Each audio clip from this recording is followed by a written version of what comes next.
ਪਹਿਲਾਂ ਸਾਡੇ ਨਾਲ ਕੀਰਤੀ ਆਹੂਜਾ ਜੁੜ ਗਏ ਨੇ, ਐਡਵੋਕੇਟ ਨੇ, ਸੁਪਰੀਮ ਕੋਰਟ ਦੇ ਵਿੱਚ ਪ੍ਰੈਕਟਿਸ ਕਰਦੇ ਨੇ। ਕੀਰਤੀ ਜੀ, ਬਹੁਤ-ਬਹੁਤ ਤੁਹਾਡਾ ਸਵਾਗਤ ਹੈ ਡੇਲੀ ਪੋਸਟ ਪੰਜਾਬ ਹਿਮਾਚਲ ਤੇ। Thank you for joining.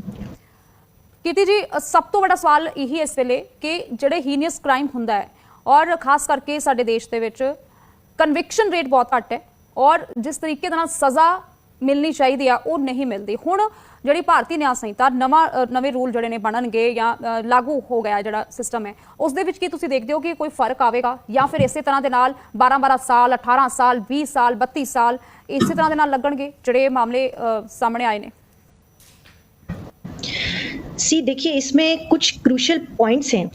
Number one ये कि जो नया कानून अभी आ गया है वो बेसिकली अगर हम रेप के कानूनों की बात करें तो नए कानून आने से पहले भी निर्भया केस के बाद से रेप के कानूनों में चेंजेस आ चुके थे, यानी कि जो जस्टिस है वो जल्दी मिले, पनिशमेंट्स जो हैं वो इंक्रीज कर दी गई थी और ट्रायल के लिए भी बोला गया था कि टाइम बाउंड पीरियड में होना चाहिए। स्पेसिफिक कोर्ट्स भी बना दी गई पॉक्सो के केसेस के लिए, नया पॉक्सो एक्ट आ गया, सजाएं फांसी तक बढ़ा दी गई। लेकिन क्या उसके बाद भी ये केसेस रुके हैं? The answer is no. So therefore मेरा यहां पर ये टेक है कि इवन इफ हम लॉज बदल देते हैं या इंप्रूव कर देते हैं, जैसे कि अभी नए कानून आ गए, लेकिन जब तक किसी भी कानून का इंप्लीमेंटेशन प्रॉपर तरीके से नहीं होता है ग्राउंड लेवल पर, तब तक कोई बदलाव नहीं आ सकता है। सो निर्भया 2012 में केस हुआ, उसके बाद से भी लॉज में बहुत चेंजेस आ गए, लेकिन उसके बाद भी क्यों ऐसे केसेस होते रहे? Because the problem was in the implementation of the laws from the ground level. देखिए, कोई भी क्रिमिनल केस होता है और खास करके ये जो रेप केसेस और पॉक्सो केसेस हो रहे हैं, इसमें जो सबसे इंपॉर्टेंट चीज होती है वो होती है इन्वेस्टिगेशन पार्ट। अब अगर इन्वेस्टिगेशन सही तरीके से नहीं होगी तो इवन इफ आप बुक्स में पनिशमेंट बढ़ा दें, जैसे कि अब बीएनएस में ये कानून आ गया है कि अगर 12 साल से कम उम्र की बच्ची के साथ में रेप होता है तो उसकी सजा फांसी तक कर दी गई है, बीएनएस में आ गया है। लेकिन उसके बाद भी अभी इसी हफ्ते में ही महाराष्ट्र से खबर आई है, अभी इसी हफ्ते में उत्तर प्रदेश से भी खबर आई है, कितनी जगहों पे माइनर के साथ में रेप हो रहे हैं। अभी कोलकाता रेप केसेस अभी उभर ही नहीं पाए थे और उसके बाद से और भी इतनी सारी न्यूज आने लग गई। वाई? बिकॉज ये जो इम्प्लीमेंटेशन है, इन्वेस्टिगेशन का पार्ट है, और इन्वेस्टिगेशन अगर सही से नहीं होती है तो आरोपियों को डर नहीं आ सकता है। आपको याद होगा दिल्ली का एक case Chhawra rape and murder case था, जिस पर आपके न्यूज चैनल ने भी एक डिस्कशन किया था, बहुत अच्छा डिस्कशन किया था। उस केस में ऑनरेबल सुप्रीम कोर्ट ने सभी आरोपियों को एक्विट कर दिया। वाई? बिकॉज इन्वेस्टिगेशन में लैकुनास थे, कमियां थी। तो इसी तरह से आपको मालूम होगा, अभी 1 साल पहले की बात है, ऑनरेबल सुप्रीम कोर्ट में एक केस आया था जिसमें एक 4 साल की छोटी सी बच्ची के साथ में इसी तरह का भयानक रेप और मर्डर केस हुआ था जैसे अभी कोलकाता में हुआ है। उस समय भी पूरा देश आक्रोश में था। उस समय सब यही मांग कर रहे थे कि फांसी की सजा मिलनी चाहिए और ट्रायल कोर्ट से और हाई कोर्ट से फांसी की सजा हो भी गई। लेकिन ऑनरेबल सुप्रीम कोर्ट में जब मैटर आया तो ऑनरेबल सुप्रीम कोर्ट ने वो फांसी की सजा को कम कर दिया, और कम in the sense life imprisonment नहीं किया, सिर्फ 20 साल की सजा कर दी, कम्यूट कर दी। और कोर्ट ने क्या कहा? ऑनरेबल सुप्रीम कोर्ट ने कहा that every Sinner has a future, कि हर एक पापी का एक फ्यूचर होता है। तब उस छोटी बच्ची की मां ने जाकर सुप्रीम कोर्ट में रिव्यू पिटीशन डाली कि मेरी बच्ची का भी तो फ्यूचर था, उसका क्या? तो ऑनरेबल सुप्रीम कोर्ट ने कहा लेकिन हमें यह देखना है कि आरोपी को इंप्रूव होने का भी चांस देना है। सो एट द फाइनल लेवल यही कारण ने कि खौफ ਜਿਹੜਾ ਹੈ ਉਹ ਅਪਰਾਧੀਆਂ ਦੇ ਮਨਾਂ ਦੇ ਵਿੱਚੋਂ ਗਾਇਬ ਹੋ ਚੁੱਕਿਆ ਹੈ ਕਿ ਵੱਧ ਤੋਂ ਵੱਧ ਕੀ ਹੋਵੇਗਾ, 8 ਸਾਲ ਦੀ ਸਜ਼ਾ ਹੋ ਜਾਏਗੀ, 12 ਸਾਲ ਦੀ ਸਜ਼ਾ ਹੋ ਜਾਵੇਗੀ, ਇਸ ਤੋਂ ਵੱਧ ਕੀ ਹੋਵੇਗਾ, ਜਾਂ ਤਾਂ ਫਿਰ ਉਸ ਤੋਂ ਪਹਿਲਾਂ ਹੀ ਇਨਵੈਸਟੀਗੇਸ਼ਨ ਦੀ ਜਿਹੜੀ ਟੀਮ ਹੈ ਉਸ ਦੇ ਨਾਲ ਸੈਟਿੰਗ ਹੋ ਸਕਦੀ ਹੈ ਔਰ ਬਚਿਆ ਵੀ ਜਾ ਸਕਦਾ ਹੈ ਇੰਨੀ ਸਜ਼ਾ ਤੋਂ ਵੀ। ਸੋ ਇਹ ਜਿਹੜੀਆਂ ਗੱਲਾਂ ਨੇ ਇਹ ਕਿਤੇ ਨਾ ਕਿਤੇ ਅਪਰਾਧੀਆਂ ਦੇ ਮਨਾਂ ਦੇ ਵਿੱਚ ਵੀ ਨੇ, ਇਸੇ ਕਰਕੇ ਖੌਫ ਘੱਟ है। करेक्ट, बिल्कुल सही बात आप ये बोल रहे हैं, और यही आरोपियों का मनोबल बढ़ाता है। क्योंकि बुक्स में आप पनिशमेंट इंक्रीज कर दें, आप फांसी तक की सजा दे दें, लेकिन अगर आरोपियों को पता है कि कहाँ होगी फांसी, कब होगी फांसी, अगर इन्वेस्टिगेशन में लैकुनाज आ जाएंगे, जिस प्रकार से जैसे कोलकाता रेप केस में ऑनरेबल सुप्रीम कोर्ट के जस्टिस पारदीवाला, मैं उस केस में ज्वाइन की, तो ऑनरेबल जस्टिस पारदीवाला ने बोला मैंने 30 इयर्स में ऐसा केस कभी देखा ही नहीं है कि पोस्टमार्टम पहले हो गया और उसके बाद से एफआईआर दर्ज हो रही है। ये कैसा इन्वेस्टिगेशन है आपका? सो इसी तरह से इन्वेस्टिगेशन में जब डिले हो जाता है, प्रॉपर इन्वेस्टिगेशन में, और उसके बाद से जब ट्रायल में डिले हो जाता है, तो ये सब चीजें की वजह से जस्टिस प्रॉपर नहीं मिल पाता है। और यही सब चीजें जो है वो आरोपियों को डर नहीं ला पाती हैं। तो कानून का डर सिर्फ इस बात से नहीं आता है कि हम पनिशमेंट कितनी इंक्रीज कर दें, किस तरह से उसका इंप्लीमेंटेशन हो रहा है, ये पार्ट सबसे ज्यादा इंपॉर्टेंट है। बिकॉज अगर इन्वेस्टिगेशन प्रॉपर नहीं है, चार्जशीट प्रॉपर कोर्ट में नहीं दाखिल हुई है, तो कोई कोर्ट किसी भी केस में कन्विक्शन नहीं कर सकती है, फांसी की तो दूर की बात है। और बहुत ही वैलिड पॉइंट ਜਿਹੜਾ ਤੁਸੀਂ ਦੱਸਿਆ। और ਇਸ ਦੇ ਵਿੱਚ ਇੱਕ ਪੁਆਇੰਟ ਇਹ ਵੀ ਹੈ, ਮੈਂ ਜੋੜਨਾ ਚਾਹਾਂਗੀ ਕਿ ਜਦੋਂ ਵੀ ਕੋਈ ਰੇਪ ਪੀੜਤਾ ਜਾਂ ਜਿਸ ਦੇ ਨਾਲ ਕੋਈ ਕਿਸੇ ਵੀ ਤਰ੍ਹਾਂ ਦਾ ਅਸੌਲਟ ਹੋਇਆ, ਉਹ ਜਦੋਂ ਥਾਣੇ ਦੇ ਵਿੱਚ ਪਹੁੰਚਦੀ ਹੈ ਸ਼ਿਕਾਇਤ ਲੈ ਕੇ, ਸੋ ਜਿਹੜਾ ਇਨਵੈਸਟੀਗੇਟਿੰਗ ਆਫੀਸਰ ਹੈ ਜਾਂ ਉਸ ਵੇਲੇ ਜਿਹੜਾ ਅਧਿਕਾਰੀ ਬੈਠਾ, ਜ਼ਿਆਦਾਤਰ ਮਾਮਲਿਆਂ ਦੇ ਵਿੱਚ ਕੁੜੀ ਨੂੰ ਹੀ ਉਲਟਾ ਗਲਤ ਠਹਿਰਾਇਆ ਜਾਂਦਾ ਹੈ और ਪੁੱਛਿਆ ਜਾਂਦਾ ਹੈ ਕਿ ਤੁਸੀਂ ਉਸ ਵੇਲੇ ਉੱਥੇ ਕੀ ਕਰ ਰਹੇ ਸੀ, तो ਤੁਹਾਡੇ ਕੱਪੜੇ ਕਿਸ ਤਰੀਕੇ ਦੇ ਸਨ, ਤੁਹਾਡਾ ਵਿਵਹਾਰ ਕਿਸ ਤਰ੍ਹਾਂ ਦਾ ਸੀ। ਸੋ ਰੈਦਰ ਦੈਨ ਕਿ ਇਸ ਸਮੱਸਿਆ ਨੂੰ ਦੇਖਿਆ ਜਾਵੇ ਔਰ ਉਸ ਦੇ ਨਾਲ ਖੜਿਆ ਜਾਵੇ, ਉਸ ਸਿਸਟਮ ਜਿਹੜਾ ਸਿਸਟਮ ਹੈ ਉਹ ਸਵਾਲ ਇਹ ਪੁੱਛਦਾ ਹੈ ਕਿ ਤੁਸੀਂ ਉੱਥੇ ਕੀ ਕਰ ਰਹੇ ਸੀ।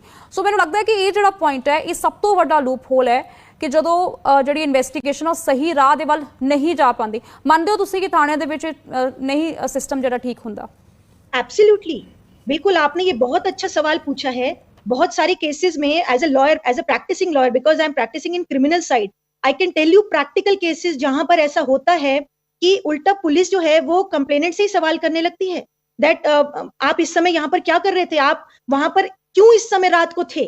इस तरह के सवाल बहुत केसेस में सामने आते हैं। लेकिन मैं यहाँ पर एक ही बात आपको कहना चाहती हूँ कि आजकल 3 साल की बच्ची, 4 साल की बच्ची तक के साथ में अगर रेप जैसे केसेस हो रहे हैं, सेक्सुअल असॉल्ट हो रहे हैं, तो 4 साल की बच्ची किस समय क्या कर रही होगी, ये कोई बता सकता है? जी, एक 4 साल की बच्ची के कपड़े कैसे होंगे, क्या इसका कोई आंसर दे सकता है? और कोलकाता रेप केस का अगर आप उदाहरण दे, वो तो अपने वर्क प्लेस पर ड्यूटी कर रही थी, देश की सेवा कर रही थी, एक डॉक्टर थी, वो अगर रात को नाइट ड्यूटी दे रही थी, एक सेवा कर रही थी, उसका क्या दोष था बताइए। तो ये मेंटालिटी। कीर्ति जी, कुछ कॉलर जुड़े हुए ने, एक ਉਹਨਾਂ ਦਾ ਵੀ ਰੁਕ ਕਰਾਂਗੇ।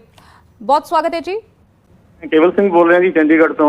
हाँ जी, की कहना ਤੁਹਾਡੀ ਡਿਸਕਸ਼ਨ ਬੜੀ ਇੰਟਰਸਟਿੰਗ ਚੱਲ ਰਹੀ ਹੈ। ਜਿਹੜਾ ਮੇਨ ਪਾਰਟ ਇਹਦੇ ਵਿੱਚ ਹੈ ਵੀ ਇਨਵੈਸਟੀਗੇਸ਼ਨ ਏਜੰਸੀਆਂ ਦਾ ਹੈ। ਹੁਣ ਤੁਹਾਡੇ ਕੋਲੇ ਆਪਣੇ ਐਡਵੋਕੇਟ ਸਾਹਿਬ ਵੀ ਬੈਠੀ ਹੈ, ਸਹਿਬਾ ਬੈਠੀ ਹੈ ਸੁਪਰੀਮ ਕੋਰਟ ਦੀ, ਵੀ ਇਹ ਜਿਹੜੀਆਂ ਇਨਵੈਸਟੀਗੇਸ਼ਨ ਏਜੰਸੀਆਂ ਦਾ ਇਹਨਾਂ ਦਾ ਰੋਲ ਕਿਵੇਂ ਸੁਧਾਰਿਆ ਜਾਵੇ, ਇਹਨਾਂ ਨੂੰ ਕਿਸ ਤਰ੍ਹਾਂ ਦੇ ਕਾਨੂੰਨ ਜਾਂ ਜਿਹੜੀ ਪੋਲੀਟੀਕਲ ਇਹਨਾਂ ਦੀ ਉੱਪਰ ਦਬਾਅ ਪੈਂਦਾ ਹੈ ਅਫਸਰਾਂ ਦੇ ਉੱਪਰ, ਜਾਂ ਉਹਨਾਂ ਨੂੰ ਕਿਵੇਂ ਰੋਕਿਆ ਜਾਵੇ। ਥੈਂਕ ਯੂ ਤੁਹਾਡਾ ਗੱਲਬਾਤ ਕਰਨ ਦੇ ਲਈ। कीर्ति जी, ਜਿਹੜੀ ਇਹ ਮੇਲ ਗੇਜ਼ ਹੈ, ਇਸ ਨੂੰ ਲੈ ਕੇ ਬਹੁਤ ਸਾਰੀਆਂ ਚਰਚਾਵਾਂ ਜਿਹੜੀਆਂ ਤੇਜ਼ ਹੁੰਦੀਆਂ ਨੇ, ਵਰਕ ਪਲੇਸ ਹੋਵੇ ਜਾਂ ਜਨਤਕ ਥਾਵਾਂ ਦੇ ਉੱਤੇ ਹੋਵੇ, ਕਿ ਅਸੀਂ ਅਕਸਰ ਦੇਖਦੇ ਹਾਂ ਕਿ ਸਾਨੂੰ ਉਹ ਜਿਹੜੀ ਗੇਜ਼ ਹੈ ਉਹ ਅਨਕੰਫਰਟੇਬਲ ਫੀਲ ਕਰਵਾਉਂਦੀ ਹੈ। ਇਹ ਚੀਜ਼ ਜਿਹੜੀ ਹੈ ਇਹ ਮਰਦਾਂ ਦੇ ਨਾਲ ਨਹੀਂ ਹੁੰਦੀ ਅਕਸਰ, ਔਰ ਨਹੀਂ ਹੁੰਦੀ, ਬਿਲकुल नहीं ਹੁੰਦੀ। ਤੁਹਾਡਾ ਕੀ ਕਹਿਣਾ ਇਸ ਤੇ? जी डेफिनेटली थोड़ा तो फर्क आता ही है। इवन इफ हमारी सोसाइटी आज इतनी आगे बढ़ रही है, society is becoming more modern, even after that जो डिफरेंस है विच वी से कि एक रात को एक आदमी जिस कॉन्फिडेंस से सड़क पर निकल सकता है, उस कॉन्फिडेंस से चाहे कितनी भी इंडिपेंडेंट कोई महिला हो, क्या वो सड़क पर निकल सकती है? और आज तो ये जो इंसिडेंट हो गया हॉस्पिटल के अंदर सेमिनार हॉल में, जहां पर एक डॉक्टर, लेडी डॉक्टर जो उसका वर्क प्लेस है, अगर वहां पर ही वो सेफ फील नहीं कर पाएगी, तो आप सोचिए कि कहां पर वो सेफ फील कर सकती है। और जो आपने यहाँ पर मेनली ये सवाल पूछा है, इसके पीछे जो सबसे बड़ा रीजन है वो है मेंटालिटी का। और देखिए यही एक मेंटालिटी है जो कि धीरे धीरे आगे चलकर जो है वो क्राइम्स में कन्वर्ट भी होती है।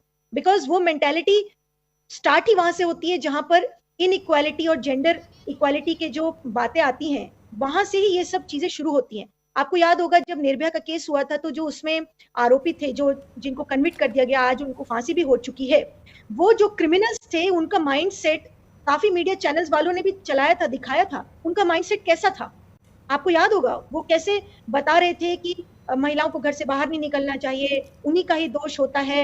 तो ये मेंटालिटी जो सेट है माइंड में, उस वजह से वो धीरे धीरे कन्वर्ट होके एक दिन ऐसे क्राइम्स बनते हैं। जी कीर्ति जी, क्योंकि इस सवाल इस करके जरूरी है, ਅੱਜ ਵੀ ਸਰਕਾਰ ਜਿਹੜੇ ਉਪਰਾਲੇ ਕਰਨ ਦੀ ਗੱਲ ਕਰ ਰਹੀ ਹੈ, ਉਹ ਇਹ ਕਹਿ ਰਹੇ ਨੇ ਕਿ ਅਸੀਂ ਸੁਰੱਖਿਆ ਕਰਮੀ ਤੁਹਾਨੂੰ ਦਵਾਂਗੇ, ਤੁਹਾਡੀ ਸੁਰੱਖਿਆ ਦੇ ਲਈ ਮਰਦ ਜਿਹੜੇ ਨੇ ਉਹ ਲਗਾਏ ਜਾਣਗੇ, ਉਸ ਤੋਂ ਬਾਅਦ ਹੀ ਤੁਹਾਡੀ ਸੁਰੱਖਿਆ ਯਕੀਨੀ ਬਣ ਸਕਦੀ ਹੈ, ਸੀਸੀਟੀਵੀ ਕੈਮਰੇ ਲਗਾਏ ਜਾਣਗੇ। ਪਰ ਸਵਾਲ ਉੱਥੇ ਤੋਂ ਉੱਥੇ ਖੜਾ ਕਿ ਉਸ ਤੋਂ ਬਾਅਦ ਇਹ ਕ੍ਰਾਈਮ ਘਟੇਗਾ ਕਿ ਜਿਹੜੀ ਜਨਤਕ ਥਾਵਾਂ ਦੇ ਉੱਤੇ ਸਾਨੂੰ ਸ਼ਰਮਿੰਦਗੀ ਆਪਣੇ ਆਪ ਤੋਂ ਹੀ ਝੱਲਣੀ ਪੈਂਦੀ ਹੈ ਕਿ ਕੋਈ ਸਾਨੂੰ ਕਿਉਂ ਕਿਸੇ ਅਲੱਗ ਨਜ਼ਰੀਏ ਦੇ ਨਾਲ ਦੇਖ ਰਿਹਾ, ਇਹ ਕਦੋਂ ਘੱਟ ਹੋਵੇਗਾ।